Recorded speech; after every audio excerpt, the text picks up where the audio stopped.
All right, here we go. First, I get the pork belly full with skin on from Costco.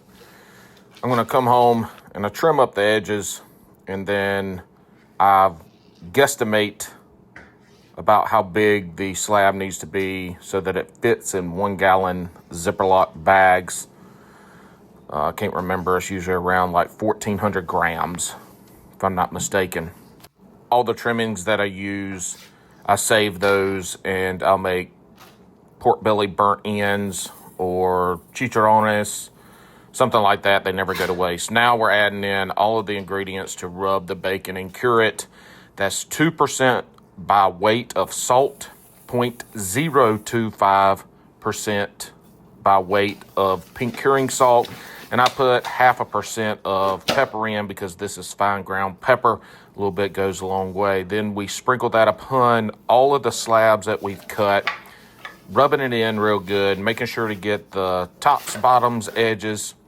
We're finishing up a little bit left, just getting that rubbed in real good and getting them ready to be put into the Ziploc bags. And that's where they'll live for the next 5 or 6 days.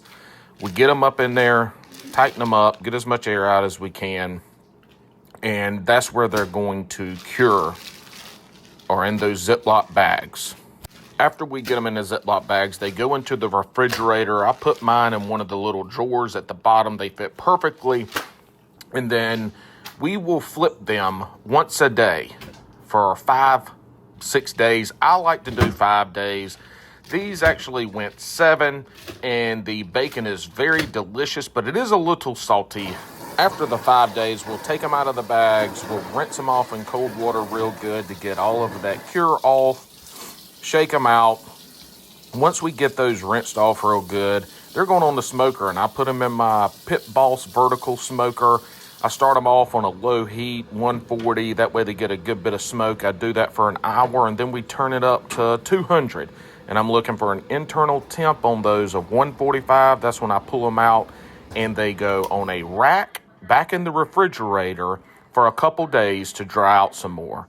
Now, these have the skin on, and so here I'm safely taking off the skin, and that I will use later to fry into fatback, which is a delicious byproduct that we get from pork skin and pork belly and all that good stuff.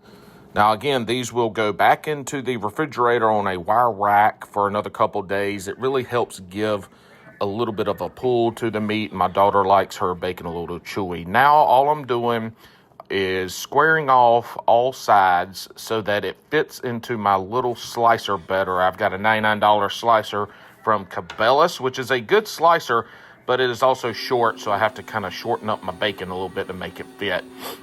There, we're just running it through this slicer. I'm setting it on a number 4 thickness.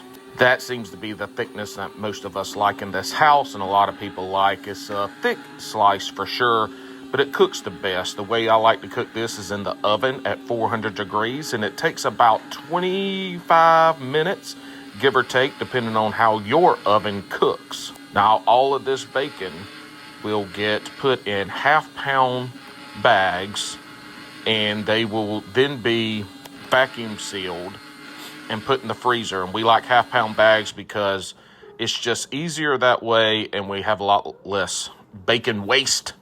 Here are throwing 3 pieces on the little cast iron skillet to show you. I had already cooked some this morning in the oven that was more of a softer bacon. I wanted a little bit of a crispy bacon, so I threw these in there and we cooked them till crispy. Now, this might seem like a lot of work, and it is a lot of work over a long period of time, but in the end, it really is an easy process. The most important thing that you need to have is a way to smoke the bacon. My biggest hang-up in getting started with this was being scared of the curing salt. But once I got some education from the YouTube University, we're off and ready to roll. I already cooked some this morning that was not crispy bacon. This is more of crispy. I haven't bought bacon in maybe about a year. I started making our own. It was a little bit of work and you need a way to smoke it, but it's good. Kids love it. We love it.